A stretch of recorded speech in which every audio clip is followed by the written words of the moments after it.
আসসালামু আলাইকুম প্রিয় শিক্ষার্থীরা, আজকে আমরা বেগম রোকেয়া সাখাওয়াত হোসেনের নিরীহ বাঙালি প্রবন্ধটি পড়ব। প্রবন্ধ পড়ার আগে আমরা লেখক পরিচিতি জেনে নেই। রোকেয়া সাখাওয়াত হোসেন 19 ডিসেম্বর 1880 সালে রংপুর জেলার পায়রাবন্দ গ্রামে জন্মগ্রহণ করেন। 1880, আর এখানে হচ্ছে রংপুর জেলার পায়রাবন্দ গ্রাম। আচ্ছা, তার পিতা জহিরুদ্দিন মোহাম্মদ আবু আলী হায়দার সাবের সম্ভ্রান্ত ভূস্বামী ছিলেন। সম্ভ্রান্ত তো তোমরা বোঝো, সম্মানীয়, আর ভূস্বামী মানে অনেক জমিজমার মালিক ছিলেন। ছোটবেলায় বড় বোন করিমুন্নেসা বেগম রোকেয়াকে বাংলা শিক্ষায় সাহায্য করেন। লেখকের সময় এমন একটা সময় ছিল, তখন মেয়েদের লেখাপড়া কিন্তু একেবারে নিষিদ্ধই ছিল। সম্ভ্রান্ত ধনী পরিবার ছিলেন বলে বেগম রোকেয়া সাখাওয়াত বড় বোনের কাছে বাংলা শিক্ষা গ্রহণ করেন, কিন্তু বাইরে কিন্তু যেতে পারেন না। পরে তিনি বড় ভাই ইব্রাহিম সাবেরের তত্ত্বাবধানে ইংরেজি শেখেন। বড় বোনের কাছে শিখেন বাংলা, আর বড় ভাই ইব্রাহিম সাবেরের কাছে শিখেন ইংরেজি। বিহারের অন্তর্গত ভাগলপুরের সৈয়দ সাখাওয়াত হোসেনের সঙ্গে বিবাহের পর তিনি বেগম রোকেয়া সাখাওয়াত হোসেন নামে পরিচিত হন। আচ্ছা, তার স্বামী কোথায় বসবাস করতেন? বিহারের অন্তর্গত ভাগলপুরে বসবাস করতেন। স্বামীর প্রেরণায় তিনি সাহিত্য চর্চা শুরু করেন। প্রথমে তো বড় বোনের কাছে তিনি বাংলা শিখেন, বড় ভাইয়ের কাছে ইংরেজি শিখেন, পরে স্বামীও তাকে সাহায্য করেছে কি করতে? সাহিত্য চর্চায়। সমকালীন মুসলমান সমাজে প্রচলিত কুসংস্কারের বিরুদ্ধে তিনি লেখনী ধারণ করেন। তখনকার যুগে মেয়েরা ঘর থেকে বাইরে আসতে পারতো না, এটা ছিল এক ধরনের কুসংস্কার। ছেলেরাই শুধু লেখাপড়া করবে, মেয়েরা ঘরের কাজকর্ম করবে, এটাই ছিল তখনকার রীতি। মুসলিম নারী জাগরণে তিনি অগ্রণী ভূমিকায় অবতীর্ণ হন। এই যে মুসলমান নারীদের যে না, তাদেরও একটা কি আছে, সমাজে অধিকার আছে, সেইটার জন্য তিনি নারীদেরকে সচেতন করে তোলেন এবং তিনি প্রথম এই ভূমিকায় অংশ নেন। সাখাওয়াত মেমোরিয়াল গার্লস স্কুল ও আঞ্জুমানি খাওয়াতিন ইসলাম প্রতিষ্ঠা করে তিনি মুসলমান নারীদের শিক্ষা ও সংস্কৃতির পথে অগ্রসর হতে সাহায্য করেন। এই যে দেখো, যেহেতু তার বাবা ভূস্বামী ছিলেন, আবার স্বামী সাখাওয়াত হোসেনও ভালো ধন সম্পদের অধিকারী ছিলেন, কাজেই এই যে সাখাওয়াত মেমোরিয়াল গার্লস স্কুল, তিনি প্রথম কিন্তু মেয়েদের স্কুল প্রতিষ্ঠা করেন। আবার এই যে আঞ্জুমানি খাওয়াতিন ইসলাম প্রতিষ্ঠা করেন, এটাও মেয়েদের জন্যই। নারী শিক্ষায় তিনি সাহায্য করেন এভাবে। আচ্ছা, পদ্মরাগ, অবরোধ বাসিনী, মতিচুর, সুলতানার স্বপ্ন ইত্যাদি তার উল্লেখযোগ্য গ্রন্থ। 9 ডিসেম্বর 1932 সালে রোকেয়া সাখাওয়াত হোসেন মৃত্যুবরণ করেন। দেখো, জীবনকাল কিন্তু একেবারে বড় না, অল্প সময়ের জীবন। 1880-তে তিনি জন্মগ্রহণ করেন, 1932-এ তিনি মৃত্যুবরণ করেন। মাত্র 50-52 বছরের জীবনকালে তিনি কিন্তু অনেক কাজ করে গেছেন সমাজের নারীদের জন্য, যা 100 বছর বেঁচেও অনেকেই করতে পারেন না। আচ্ছা, এবার আমরা প্রবন্ধটি বুঝে বুঝে পাঠ করি। আমরা দুর্বল নিরীহ বাঙালি। এখানে আমাদের বাঙালি সত্তার কথা বলা হচ্ছে, যে আমরা জাতিতে বাঙালি, কিন্তু আসলে দুর্বল। কিসে দুর্বল? কাজে কর্মে দুর্বল। এই বাঙালি শব্দে কেমন সুমধুর তরল কোমল ভাব প্রকাশ হয়। বলছে বাঙালি শব্দটাই কেমন কোমল একটা ভাব। আহা, এই অমীয়সিক্ত বাঙালি কোন বিধাতা গড়িয়াছেন? বলছেন এই অমীয়সিক্ত বাঙালিকে, এই যে নরম কোমল বাঙালিকে বিধাতা কিভাবে গড়েছেন সেটাই বলেছেন।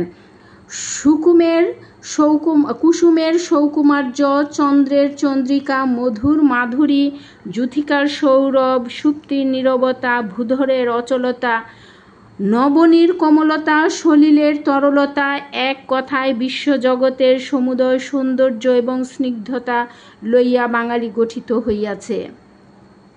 বলছে দেখো এখানে বাঙালিকে কতভাবে বলছেন যে বিধাতা আল্লাহ পাক গড়েছেন, সেটার এখানে বিস্তর ভূমিকা বর্ণনা দেওয়া হয়েছে।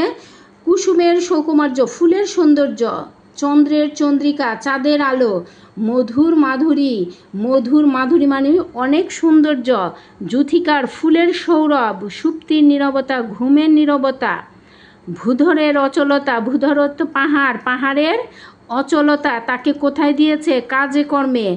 নবনীর কমলতা, নতুন গাছ লতা পাতার কোমলতা, সলিলের সরলতা, পানির তরলতা, পানির যে সলিল অর্থ হচ্ছে পানি, পানির যে তরল একটা ভাব সেটা, এক কথায় বিশ্বজগতের সমুদয় সৌন্দর্য স্নিগ্ধতা লইয়া বাঙালি গঠিত হইয়াছে। আচ্ছা, আমাদের নামটি যেমন শ্রুতিমধুর তদ্রূপ আমাদের সমুদয় ক্রিয়াকলাপও সহজ ও সরল। বাঙালির ক্রিয়া কাজকর্মকে সহজ সরল বলেছে।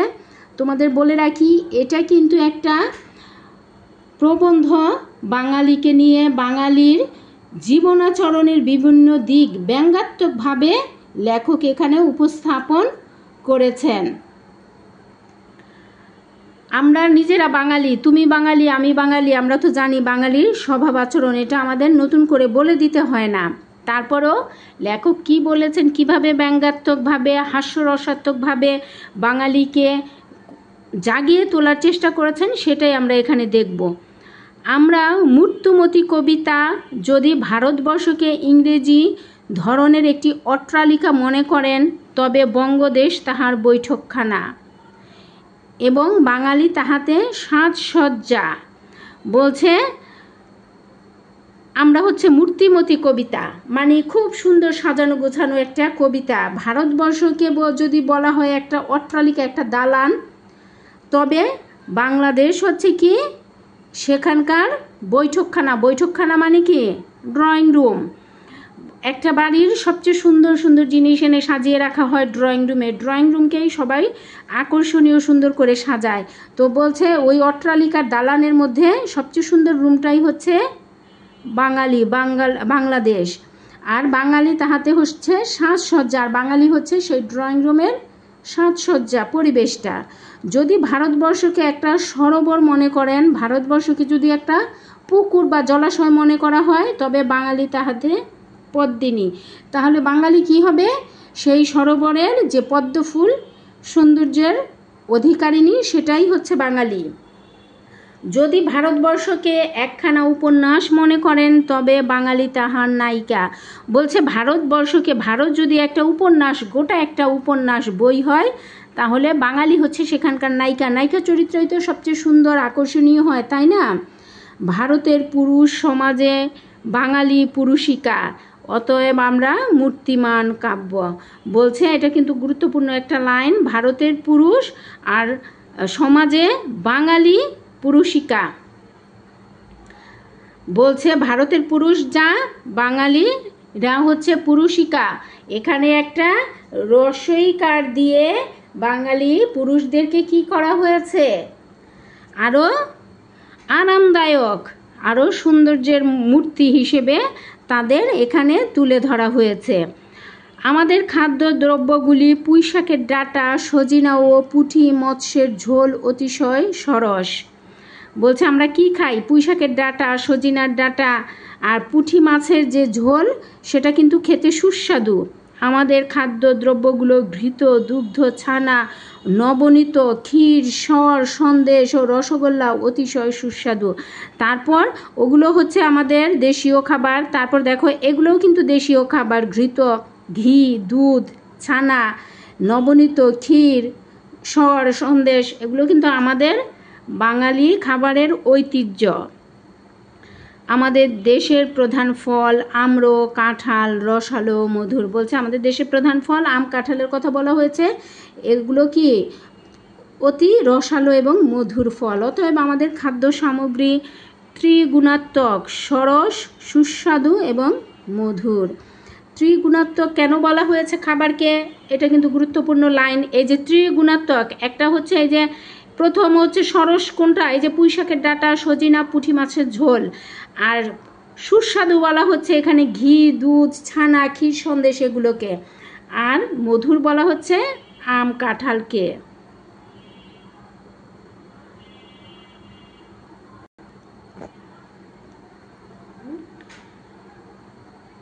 খাদ্যের গুণ অনুসারে শরীরের পুষ্টি হয়, তাই সজিনা যেমন বীজবহুল আমাদের দেশে, তেমনি ভুঁড়িটি স্থূল। বলছে খাদ্যের গুণ অনুসারে এই যে সজিনা খুবই উপকারী, বলছে তেমনি উপকারী খাবারগুলো খেয়ে আমাদের ভুঁড়িও অনেক বেড়ে যাচ্ছে। নবনীতে কোমল অধিক, তাই আমাদের স্বভাবের ভীরুতা অধিক। বলছে নবনীতে কোমলতা অধিক আছে, কোমলতা মানে নরম অধিক, এজন্য স্বভাবের যেহেতু নরম এজন্য স্বভাবে আবার ভীরুতাও রয়েছে অনেক। শারীরিক সৌন্দর্য সম্বন্ধে অধিক বলা নিষ্প্রয়োজন। এখন পোশাক পরিচ্ছদের কথা বলি। আচ্ছা, আমাদের বর অঙ্গ যেমন তৈলসিক্ত নবনিগঠিত সুকোমল, পরিধেয় তদ্রূপ অতি সূক্ষ্ম শিমলার ধুতি ও চাদর। এখানে বলছে যে তারা যেমন একেবারে তেল পালিশ একেবারে করে সাজসজ্জা করে বাঙালি বরেরা থাকে, তাদের কাপড় চোপড়ও সেরকম সূক্ষ্ম। কোথাকার ধুতি আর শালের কথা বলা হচ্ছে শিমলার ধুতি ও চাদর, ধুতি পায়জামা এবং শাল চাদর। ইহাতে বায়ু সঞ্চালনের কোনো বাধা বিঘ্ন হয় না, মানে এত মসৃণ এত আরামদায়ক যে বায়ু সঞ্চালন এর মধ্যে কি, এর মানে হচ্ছে বাতাস, গায়ে বাতাস লাগে। আমরা সময় সময় সভ্যতার অনুরোধে কোট শার্ট ব্যবহার করি বটে, কারণ পুরুষ মানুষের সবই সহ্য হয়। বলছে আবার এই পুরুষেরা যারা শিমলার ধুতি চাদর পরে খুব আরামদায়কের জন্য, আরামের জন্য, তেমনি আবার সময় সময় সভ্যতার খাতিরে তারা কি করে, কোট শার্ট প্যান্ট এগুলো পরিধান করে। কিন্তু আমাদের অর্ধাঙ্গী, হেমাঙ্গী, কৃষ্ণাঙ্গীগণ তদানুকরণে ইংরেজি ললনাদের নির্লজ্জ পরিচ্ছদ সেমিজ জ্যাকেট ব্যবহার করেন না। বলছেন আমাদের যে ঘরে মা আছে, বোন আছে, তারা ইংরেজিদের মতো কি সেমিজ আর জ্যাকেট ব্যবহার করে না। তাহারা অতিশয় কুসুমারী ললিতা লজ্জাবতী লতিকা, তাই অতি মসৃণ ও সূক্ষ্ম হাওয়ার শাড়ি পরেন। বাঙালির সকল বস্তুই সুন্দর, স্বচ্ছ এবং সহজলব্ধ। বলছে এই যে এরা অর্ধাঙ্গী মায়েরা, বধূরা, এরা কি করে, লজ্জাবতী লতিকারা, এরা অতি মসৃণ সূক্ষ্ম হাওয়ার শাড়ি পরেন। হাওয়াই শাড়ি কি, যেটা খুব আরামদায়ক। বাঙালির গুণের কথা লিখিতে হইলে অনন্ত মসি কাগজ ও অক্লান্ত লেখকের আবশ্যক। অনন্ত মসি মানে যে কলমের কালি কখনো ফুরিয়ে যায় না, মসি মানে কলম, কাগজ, এবং অক্লান্ত লেখক, যে লেখক সহজে কি হবে না, ক্লান্ত হবে না, সেই লেখকের প্রয়োজন বাঙালির গুণের কথা লিখতে গেলে। এটাও কিন্তু তিনি ব্যঙ্গ বিদ্রূপ ছলেই এই কথাটা বলেছেন। তবে সংক্ষেপে 2-4টা গুণের বর্ণনা করি। ধন বৃদ্ধির 2 উপায়, বাণিজ্য ও কৃষি। বলছে বাঙালিদের 2টা কাজ হচ্ছে প্রধান, বাণিজ্য এবং কৃষি।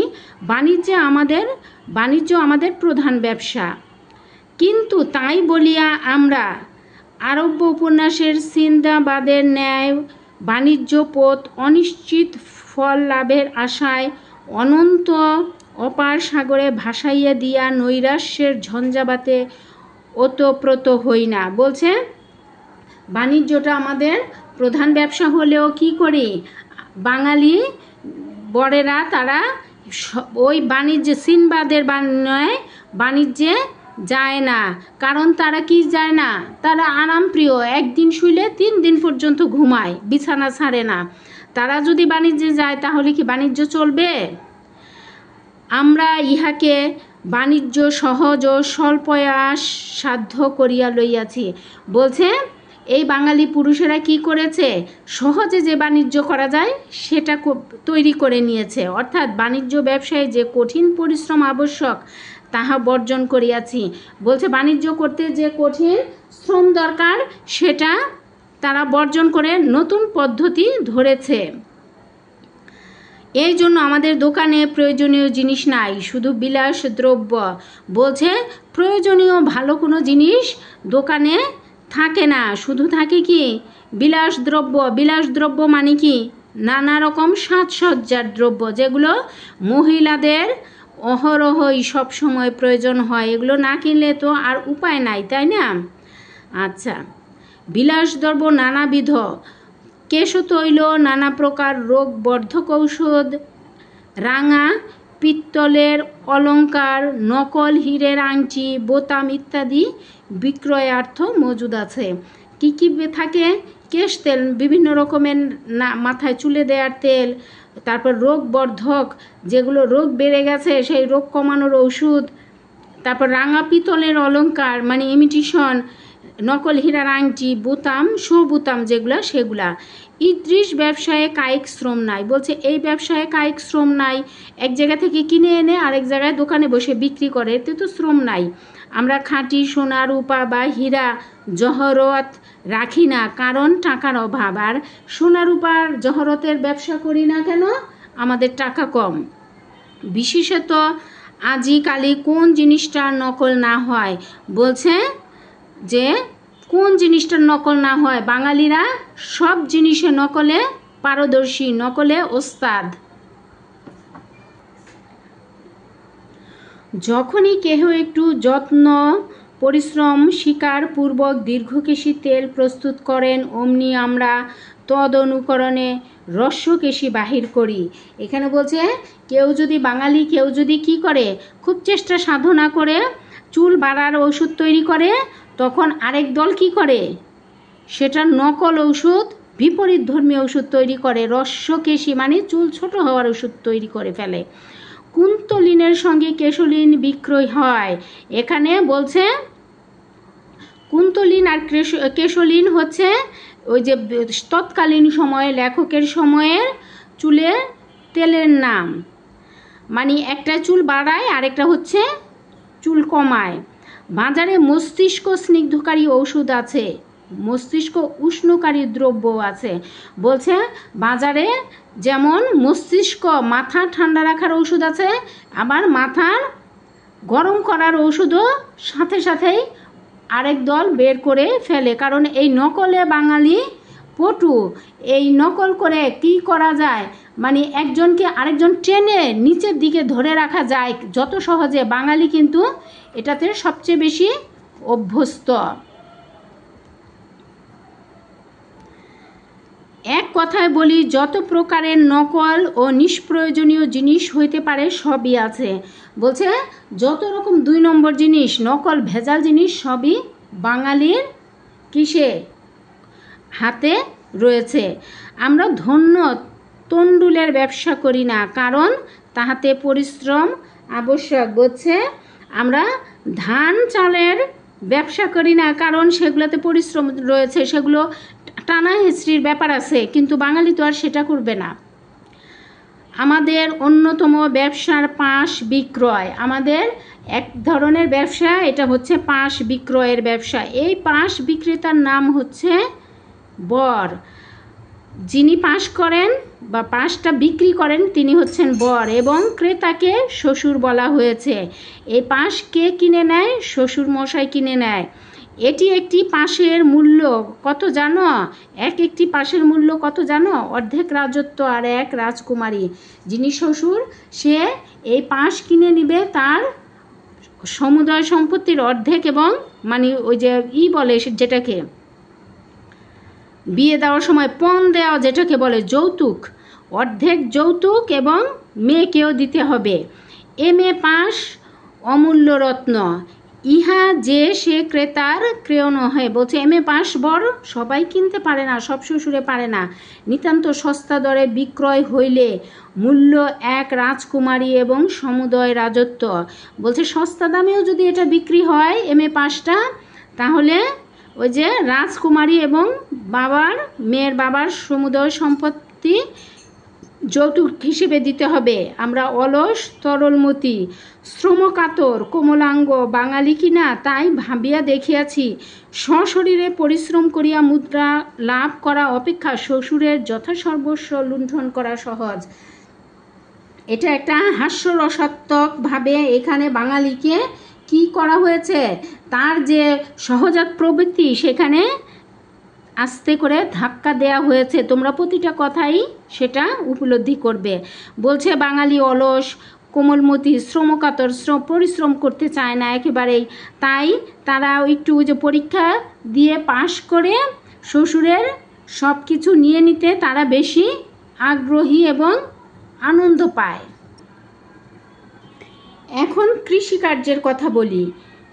কৃষি দ্বারাও অন্ন বৃদ্ধি হইতে পারে। বলছে কৃষিকাজের ফলে কি আমাদের অন্নের সংস্থান হয়, খাবারের সংস্থান হয়, কিন্তু আমরা ভাবিয়া দেখিয়াছি কৃষি বিভাগের কার্য করা অপেক্ষা মস্তিষ্ক উর্বর করা সহজ। বলছে বাঙালি ভেবে দেখেছে যে কৃষিকাজ করা কঠিন, তার চাইতে কি লেখাপড়া করা সহজ। অর্থাৎ কর্কশ উর্বর ভূমি কর্ষণ করিয়া ধান্য উৎপাদন করা অপেক্ষা মুখস্থ বিদ্যার জোরে অর্থ উৎপাদন করা সহজ। বলছে ওই জমি চাষবাস করার চাইতে মুখস্থ বিদ্যা পড়ালেখা শিখে ভালো রেজাল্ট করা সহজ, এবং কৃষিকাজে পারদর্শিতা প্রদর্শন করা অপেক্ষা কেবল MRSE পাশ করা সহজ। আইন চর্চা করা অপেক্ষা কৃষি বিষয়ে জ্ঞান চর্চা করা কঠিন। বলছে আইন চর্চা সহজ, কিন্তু কৃষিকাজে জ্ঞান চর্চা করা কঠিন। অথবা রৌদ্রের সময় ছত্র হস্তে কৃষিক্ষেত্রে পরিদর্শনের জন্য কৃষি বিষয়ে জ্ঞান চর্চা অপেক্ষা টানা পাখার তলে আরাম কেদারায় বসিয়া দুর্ভিক্ষ সমাচার পাঠ করা সহজ। বলছে ওই রোদ যখন উঠে তখন ছত্র মানে ছাতা হাতে ওই কৃষিক্ষেত্রে মানে জমিতে পরিদর্শনের চাইতে কি বলছে, কৃষি বিষয়ে জমি পরিদর্শন না হলে তো কৃষি বিষয়ে জ্ঞান চর্চা হবে না, জ্ঞান আহরণ হবে না। সেটা অপেক্ষা আগের দিনে টানা পাখা ছিল, তোমরা দেখেছো কি না? এইটা একটা বিখ্যাত নাটক আছে অয়ময় নাটকে এই টানা পাখাটা কিন্তু দেখানো হয়েছিল। এমনি কোনো নাটকে সাধারণত আমার মনে হয় এই ধরনের টানা পাখা দেখা হয় না। একটা চাদর বা ওই জাতীয় একটা কাপড় ঝুলিয়ে দেওয়া হয়, তার সাথে দড়ি বাঁধা হয়, পাশের ঘর থেকে যারা আর কি আছে কাজ করে, বাড়ির কাজ করে, তারা ওই দড়িটা ধরে টানে, কাপড়টা নড়ে, গায়ে বাতাস লাগে, এটা হচ্ছে টানা পাখা। আর আরামকে দ্বারা তো বোঝোই, আরামদায়ক চেয়ারে বসে দুর্ভিক্ষের সমাচার পাঠ করা সহজ। কোথায় কোন দুর্ভিক্ষ হইল, খাবারের অভাব হইল, সেটা পাঠ করবে তারা, কিন্তু খাবার তৈরির জন্য প্রস্তুত জন্য তারা খেতে খামারে যাবে না। তাই আমরা অন্ন উৎপাদনের চেষ্টা না করিয়া অর্থ উৎপাদনের সচেষ্ট আছি। বলছে তাই আমরা খাবার উৎপাদন করতে সচেষ্ট না, আমরা কিভাবে টাকা আয় করা যায় সেদিকে। কিন্তু আসলে তো গোড়ায় তো পানি দিতে হবে, তাই না? আমাদের অর্থের অভাব নাই, সুতরাং অন্য কষ্ট হইবে না। দরিদ্র হতভাগা সব অন্যভাবে মরুক, তাতে আমাদের কি। বলছে দরিদ্র জনগোষ্ঠী তারা খাওয়ার অভাব ভোগ করুক, তারা যা খুশি তা হোক, তাতে ধনীদের কোনো সমস্যা নাই। আমরা আরও অনেক প্রকার সহজ কার্য নির্বাহ করিয়া থাকি।